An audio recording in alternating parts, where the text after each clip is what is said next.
Bonjour YouTube, j'espère que vous allez bien. Aujourd'hui, j'ai plein de beaux albums qui ont été publiés en avril à vous présenter aujourd'hui. Je commence toujours en vous disant que je ne suis pas payée pour vous partager mes impressions de ces livres-là. Ce sont des réceptions, donc je les reçois par les maisons d'édition, mais sans aucune obligation d'en parler ou de créer du contenu là, qu'importe lequel, sur ces livres-là. C'est vraiment juste parce que j'aime ça, parler de littérature jeunesse avec vous, que je le fais. Je me dis tant mieux si mes conseils peuvent vous aider dans vos achats, dans vos emprunts, peuvent vous donner des idées de projets à réaliser en classe. Et tant mieux si en même temps, on peut voir mon chat à la caméra.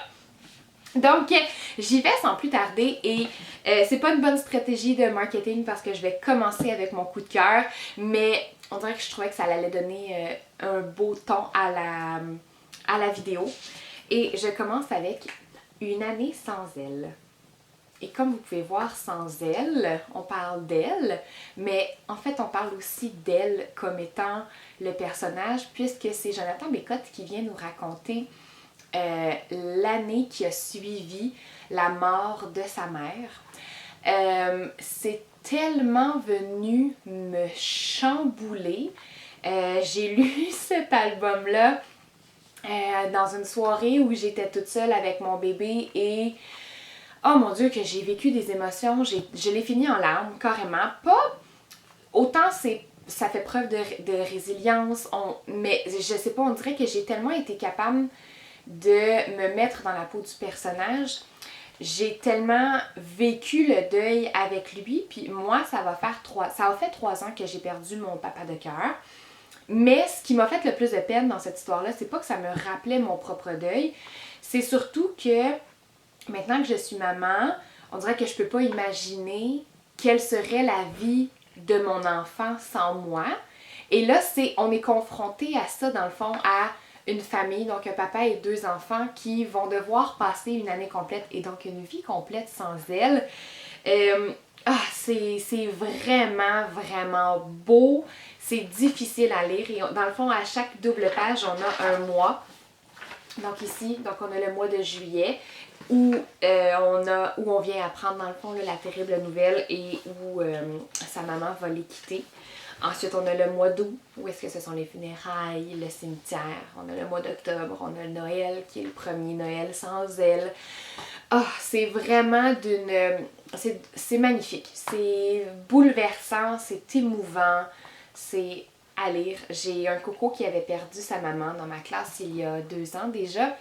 Puis, c'est le genre d'œuvre que j'aurais aimé lui faire lire pour lui montrer que la peine, elle va être là encore et elle va l'habiter longtemps, mais qu'on apprend à vivre avec cette peine-là et on découvre aussi d'autres facettes, comme là dans ce cas-ci, lui, il s'est découvert une nouvelle facette dans sa famille avec son frère, avec son père et c'est juste absolument magnifique. Je vous la recommande fortement. C'est vraiment, vraiment beau. Et c'est une nouvelle collection aux éditions Héritage. Donc ici, on est dans la collection Monarque qui vient mélanger poésie, album plus long aussi, plus dense, album illustré également. Donc absolument magnifique. Ici, encore une poésie, cette fois-ci, donc Les promesses vides. On est dans la maison d'édition Héritage encore. On est encore dans la collection Unique, mais là, j'ai l'impression qu'ils ont fait une nouvelle branche à la collection qui est Unique graphique. Et de ce que j'ai compris, dans le fond, c'est qu'on retrouve encore les mêmes magnifiques thèmes, la même puissance de mots, le même graphisme aussi. Donc, je vois ici, on a des mots qui viennent jouer autour de la fleur. Mais on est dans un format d'album illustré, en fait. Et ici, Les promesses vides, c'est une très belle histoire sur un coup de foudre avec 2 ados qui tombent amoureux l'un de l'autre et qui vont passer un été fusionnel ensemble, mais les parents vont leur dire, fais attention, attache-toi pas trop vite, l'été va finir. Mais ils se promettent donc de s'écrire, de correspondre, et elle va lui envoyer de la poésie, elle va lui envoyer tous ses poèmes. Mais à un moment donné, cette relation-là, à distance, va s'essouffler. Et on va se retrouver 1 an plus tard, donc l'été suivant, il ne sera pas là. Et il va avoir arrêté de lui répondre, mais on va découvrir à la toute dernière page pourquoi il va y avoir arrêté de lui répondre. Je vous le dirai pas parce que moi-même, j'ai vraiment vécu une grande surprise en tant que lectrice. Je m'attendais pas du tout à ça. Je m'attendais à ce qu'on raconte un énième cœur brisé d'adolescent. Mais non, il y a comme une twist que j'avais pas vu venir, qui était... Je sais pas si elle était nécessaire à mon avis, je trouvais que l'œuvre elle était vraiment magnifique, même sans cette petite twist-là, mais en même temps ça va assurément faire réagir les lecteurs, donc je me dis pourquoi pas. Chez Grande Jeunesse Québec, donc nous avons un petit duo, donc écrit et illustré les deux par Geneviève Simard et Élodie Duhamel. Puis on veut venir célébrer l'unicité de chaque enfant, donc les drôles de choix d'Anna.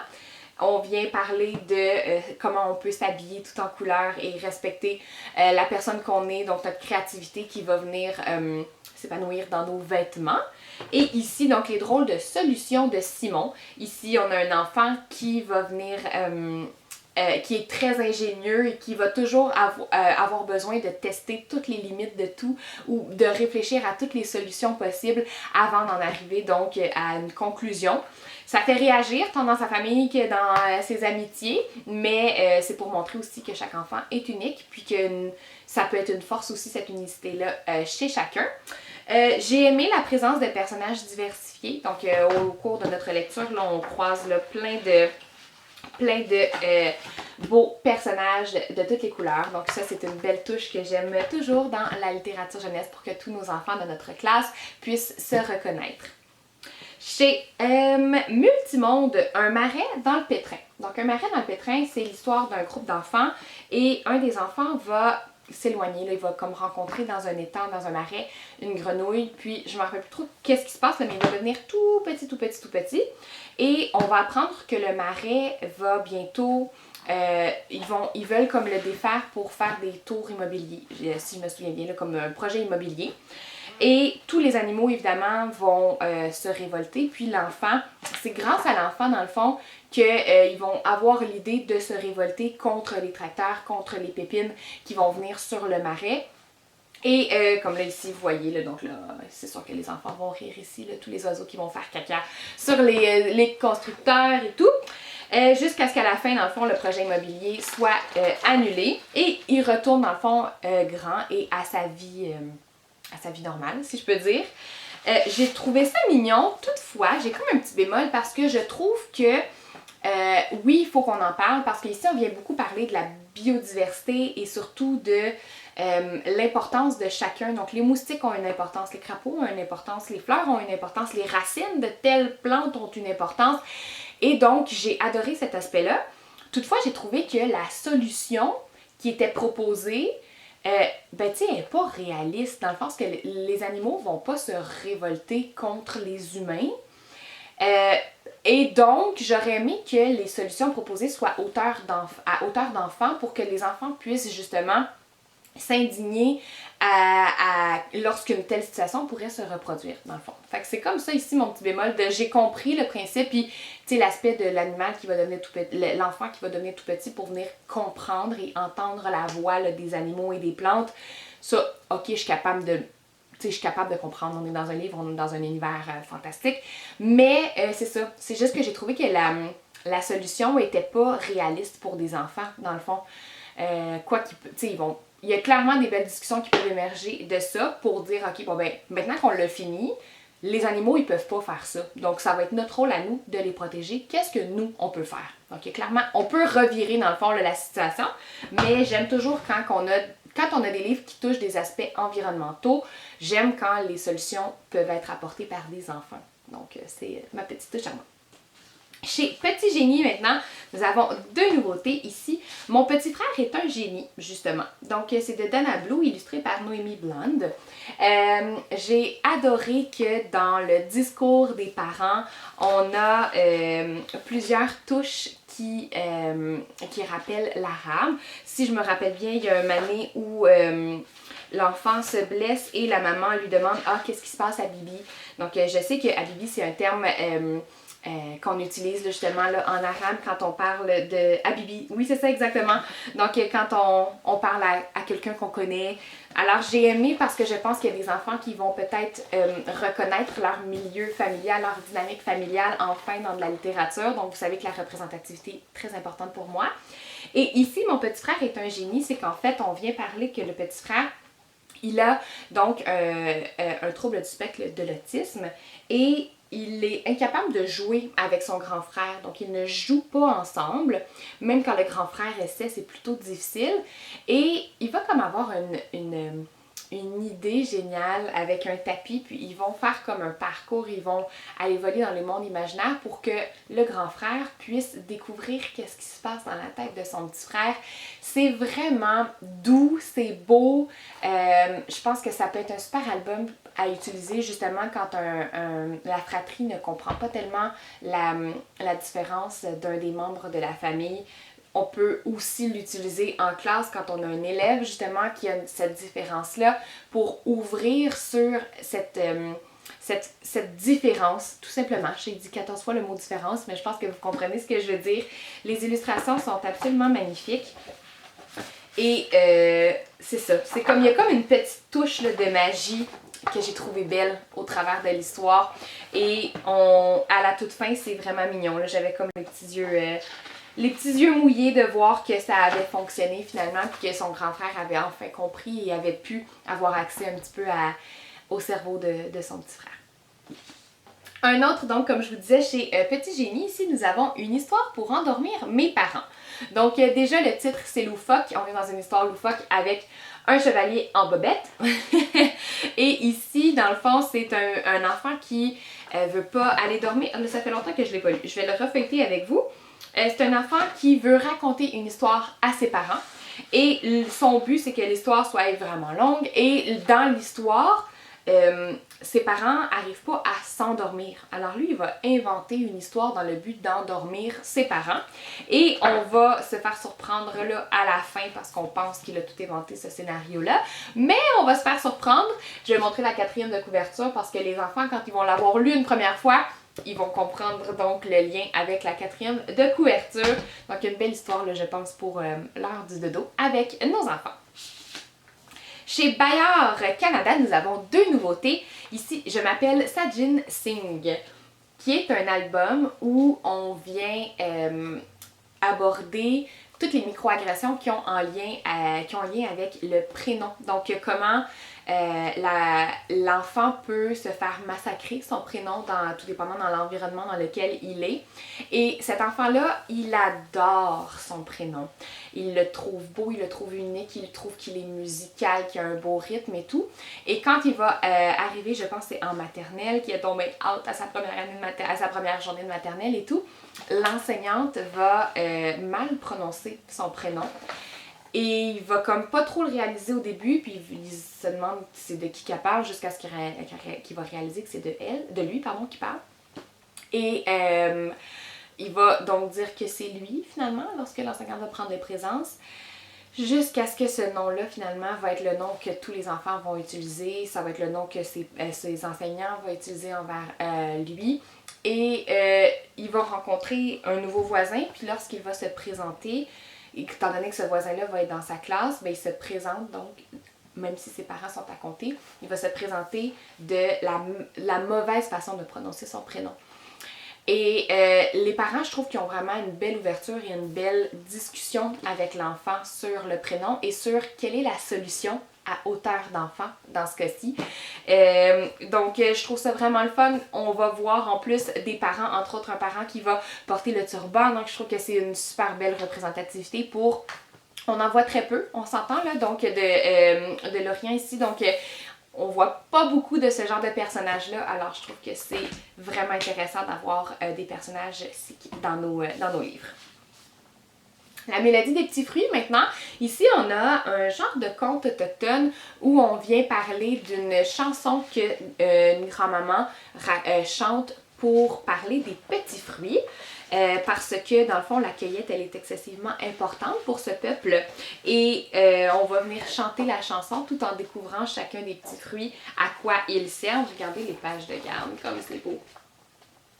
Alors, un très bel album. C'est écrit par Michaela Guadé. Ou Gad, je sais. Non, Guad, pardon. Et traduit par Natacha Canopé-Fontaine. Donc, ici, c'était chez Bayard. Et ensuite, nous avons un album ici chez La Joie de lire. je vais juste vous le montrer comme ça, et comme ça, et comme ça, et comme ça, parce que c'est un album, dans le fond, on a 2 histoires qu'on doit lire, je pense que ça s'appelle tête bêche quand on lit ça. Donc la première histoire va se lire comme ça, et quand on arrive au milieu, on doit tourner et lire l'autre histoire. Donc ça fait différent. Et ici, c'est un album, donc Calme et Tempête. Déjà avec le titre, on voit qu'on va avoir 2 histoires qui vont s'opposer. Et on a un enfant qui va devoir vivre avec la dépression de son parent. Et on a un enfant qui va devoir vivre avec la bipolarité de son parent. Donc c'est un album pour venir parler de la santé mentale, mais la santé mentale des parents. Je trouve que c'est un sujet dont on aborde très peu dans la littérature jeunesse. C'est de façon très très douce. Il y a vraiment, tu sais, c'est une grande place à l'interprétation. Il n'y a pas beaucoup de texte pour en parler. Même que quand je l'ai fini, j'étais contente d'avoir le petit feuillet là, de presse qui vient avec pour expliquer un peu là, les thèmes et tout. Parce que même moi, j'étais comme, ok, mais c'est quoi le message comme de l'auteur? Donc, je pense que ça va être un album qui va être beaucoup plus résistant là, à raconter aux enfants.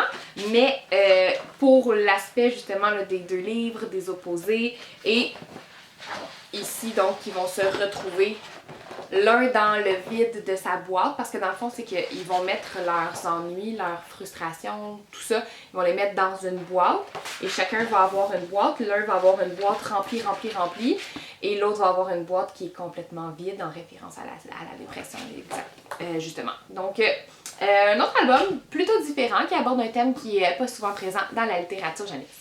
Et on termine ça avec Le Sais-tu Maman? Le Sais-tu Maman, publié chez Alice Jeunesse, c'est écrit par Mylène Vigneault et illustré par Maude Rogier, peut-être qu'on prononce, ou Régier, Régier, je m'excuse, je ne sais pas comment prononcer le nom de famille.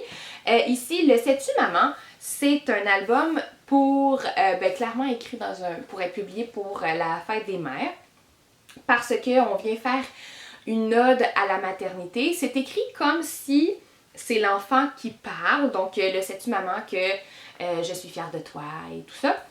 Toutefois, j'ai quand même senti beaucoup dans l'écriture que c'était assurément écrit par un adulte, puis je pense que c'est comme une...